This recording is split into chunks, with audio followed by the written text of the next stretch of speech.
Oke, hari ini kita masuk ke pembahasan proses akuntansi. Yang pertama, transaksi, kemudian jurnal, dan juga posting ya. Nah, telah kita ketahui bahwa tahap pertama dalam siklus akuntansi itu adalah pengidentifikasian. Apa sih yang diidentifikasi atau dianalisa? Itu adalah peristiwa ekonomi atau yang sering kita sebut sebagai transaksi. Nah, transaksi ini diakui berdasarkan adanya bukti transaksi, di mana bukti transaksi adalah dokumen yang dapat memperlihatkan transaksi apa yang terjadi. Dan ini merupakan bukti yang sah ya, bukti transaksi yang sah. Dapat berupa kwitansi, cek, faktur penjualan, faktur pembelian, bukti kas masuk, dan lain sebagainya. Nah, analisis transaksi.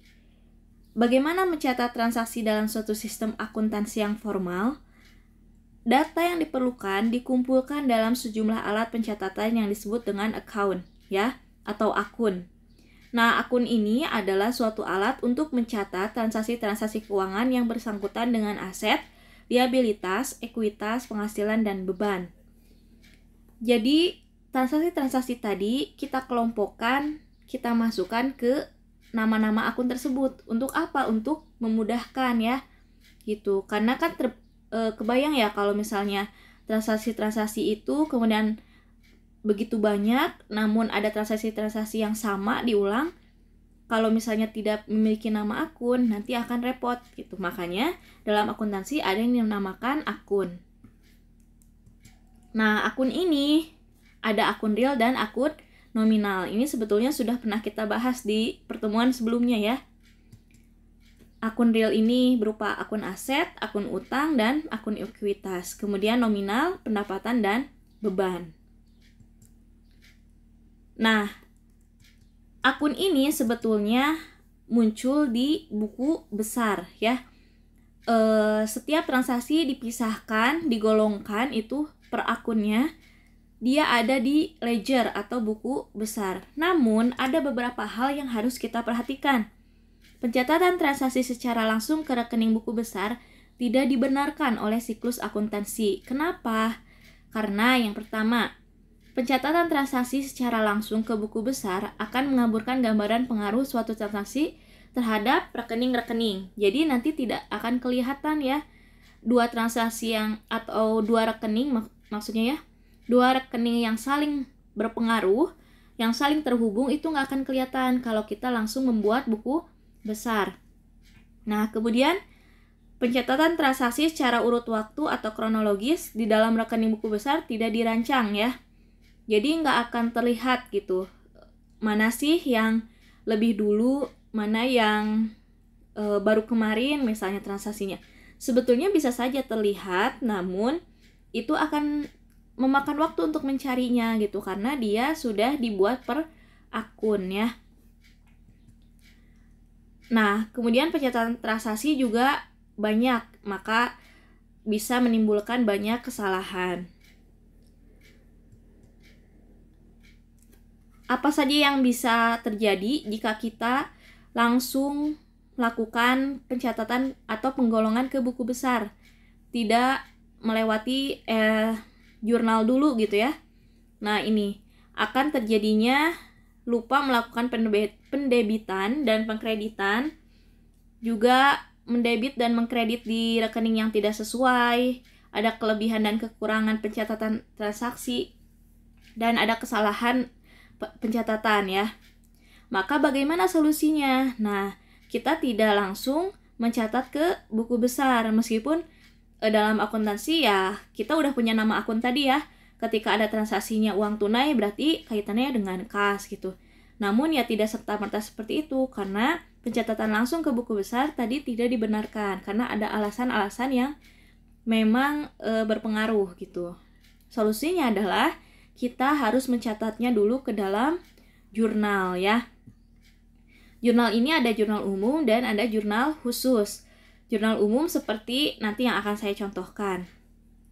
Jurnal khusus itu biasanya perusahaan yang memang sudah besar ya, sehingga mereka memerlukan adanya pengkhususan jurnal. Misalnya, jurnal kas dia memiliki jurnal sendiri.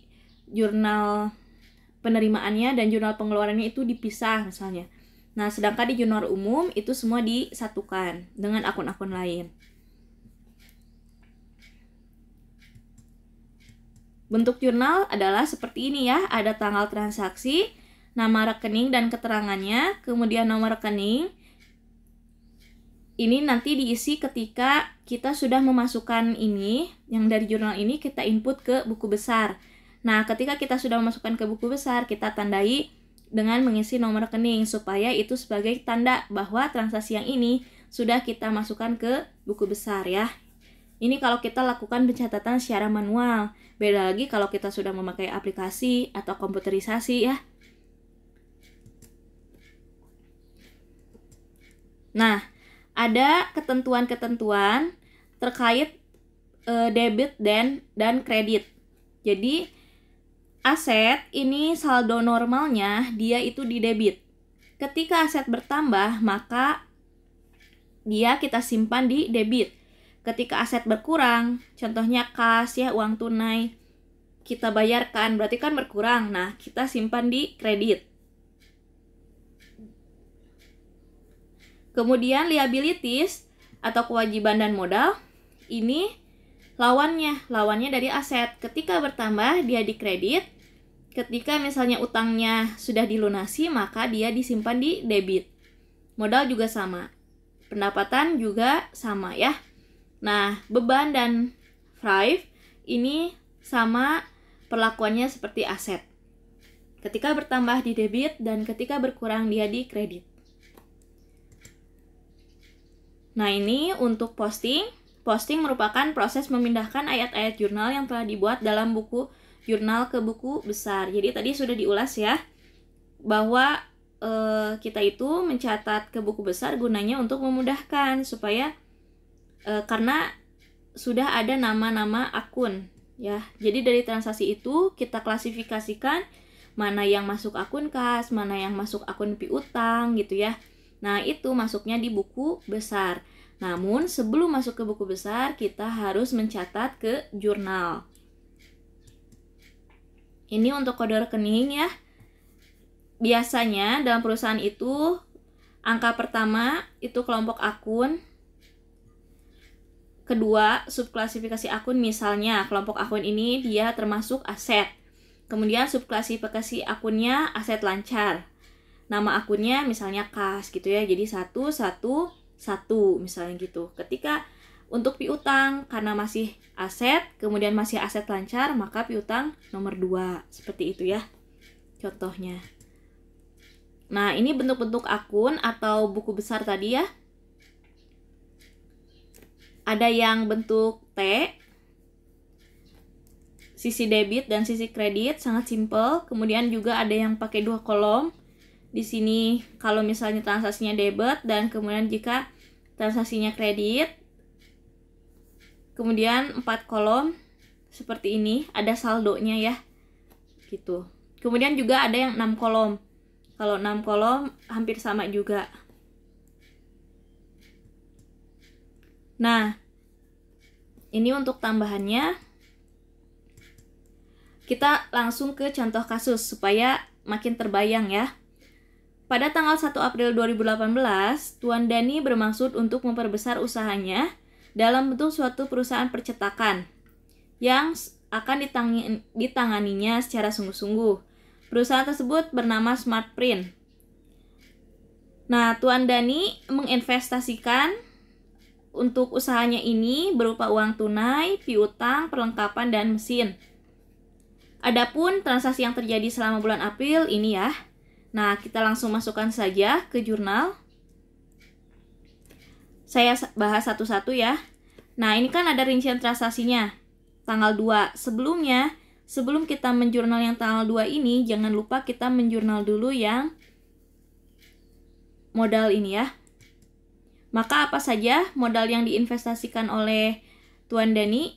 Yang pertama ada kas sebesar 290.000, piutang usaha 65.000, perlengkapan 125.000. Ini asumsinya nolnya dibuang ya di belakangnya. Supaya lebih mudah gitu. Jadi ini 290 juta, 65 juta gitu ya. Selanjutnya mesin cetak dan juga, nah ini di sisi debit. Kenapa? Karena tadi kita sudah tahu bahwa akun aset itu jika bertambah dia masuk di kolom debit ya. Nah, apa pasangannya? Dalam jurnal itu harus selalu ada pasangannya ya. Kalau debitnya keisi, berarti kreditnya juga harus keisi. Lawannya adalah modal ya, karena memang Tuan Dani tadi mengeluarkan uang, kemudian ada pinjaman itu untuk modal usahanya. Modalnya berarti berapa? Kita jumlahkan di sisi debit, maka modalnya di sisi kredit kita masukkan sebesar jumlah ini. Tentunya ini akan balance ya.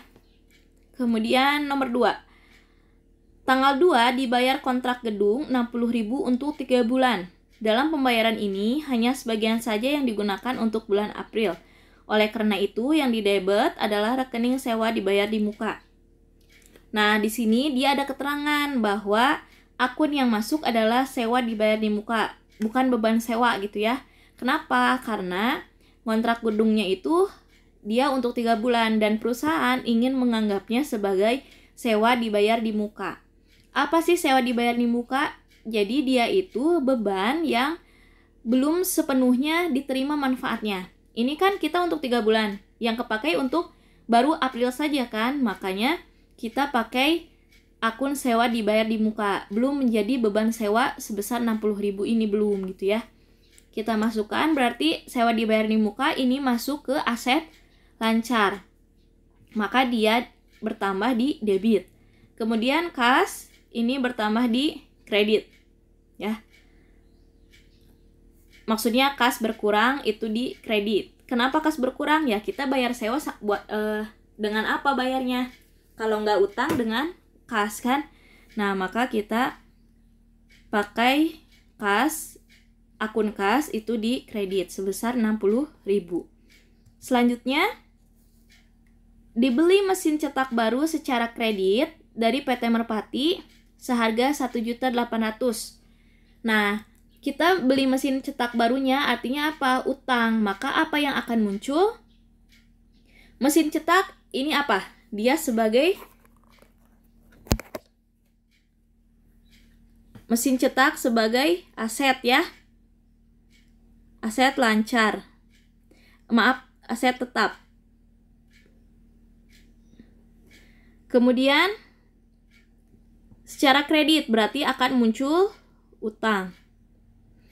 Berarti kira-kira kalau aset itu muncul di mana? Di debit atau di kredit? Tentunya di debit ya. Sedangkan utang dia akan muncul di kredit. Maka di sini pas ya, mesin cetak di debit, kemudian utang usahanya di kredit. Tanggal selanjutnya diterima pembayaran dari debitur sebesar 50.000. Nah, kalau misalnya kita menerima pembayaran, otomatis apa yang akan bertambah? Kas ya. Di mana kas kalau bertambah? Di debit. Kemudian dari debitur, berarti dia ada yang utang ke kita ya. Nah, kas 50.000 di kreditnya piutang usaha. Kenapa piutang usahanya di kredit? Karena piutang ini kan saldo normalnya di debit ya. Kalau dia bertambah, dia di debit. Kalau piutangnya berkurang, dia di kredit. Betul seperti itu kan? Nah, ini piutang itu pihak lain punya utang ke kita. Tadi dikatakan bahwa pihak tersebut telah membayar utangnya ke kita. Berarti piutangnya berkurang. Kalau piutang berkurang, dia di sisi kredit ya. Kebalikannya dengan utang. Pokoknya inget-ingetnya gini aja sih gampangnya. Ketika kita menerima uang, tadi kan dikatakan kita menerima pembayaran, otomatis pasti kas ada di debit ya. Dan pasangannya pasti dia di kredit. Tapi kalian harus paham konsepnya, kenapa ini seperti ini, kenapa dia di debit, kenapa dia di kredit gitu ya. Selanjutnya dibayar biaya advertensi atau biaya iklan ya ini sebesar 15.000. maka yang muncul gampang ya. Di debit beban atau biaya iklan, kemudian kasnya di kredit. Karena kita bayar iklan ini memang pakai kas ya. Selanjutnya dibayar utang pada PT Merpati 100.000. Nah, tadi kan kita punya utang nih, beli mesin cetak baru secara kredit. Di sini kita bayar utang tapi sebagiannya dulu, kita cicil dulu nih 100.000. Maka apa saja akun yang akan terkait? Tentunya utang. Dan kalau kita bayar berarti kita pakai apa? Pakai kas ya. Utang ketika dia berkurang, maka di mana kebalikannya dari aset, di debit. Kasnya berkurang berarti di kredit ya. Maka di sini utang usaha di debit dan kas di kredit. Sekarang ada biaya gaji pegawai. Beban masih sama seperti ini ya. Namanya beban, dia kalau bertambah pasti di debit. Dan kita bayarnya pakai uang tunai, maka yang muncul adalah kas di kredit. Kemudian tanggal 16 diterima uang dari hasil penyerahan pesanan barang cetakan 900.000. Nah, ini pihak lain tersebut langsung membayar berupa tunai ya, tidak kredit. Maka langsung kita dapatkan kasnya. Dan di sisi kreditnya apa? Pendapatan jasa ya. Pendapatan jasa sama seperti utang. Kalau misalnya dia bertambah, dia di sisi kredit. Kalau misalnya dia berkurang, dia di sisi debit. Kebalikannya dari kas ya.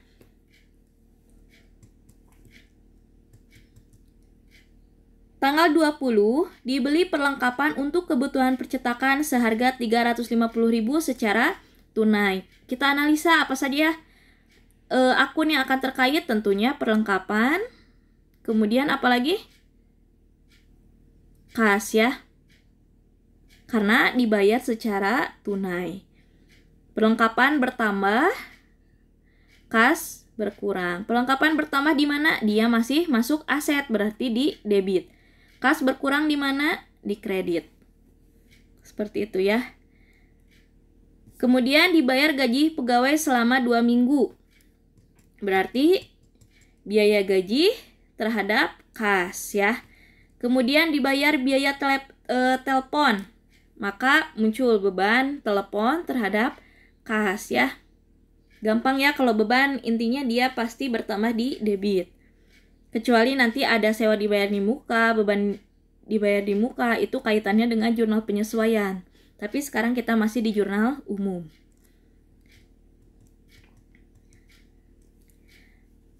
Kemudian diterima uang dari hasil penyerahan pesanan barang cetakan. Ini sama seperti yang ini ya. Jurnalnya pasti kaitannya dengan kita dapat kas karena uangnya tunai, kemudian juga pendapatan jasa. Diserahkan pesanan barang-barang cetakan 500.000 secara kredit. Kita sudah memberikan pendapatan jasa, maksudnya sudah muncul pendapatan jasanya ya. Karena kita sudah memberikan jasa kita untuk membuat barang-barang cetakan ini. Namun pihak lainnya itu belum membayar. Dia mau secara kredit. Maka yang muncul apa? Bukan kas tetapi piutang. Piutang bertambah, maka dia di debit.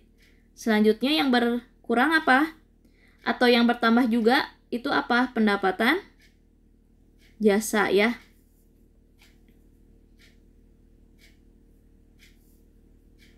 Pendapatan jasa bertambah, dia di kredit.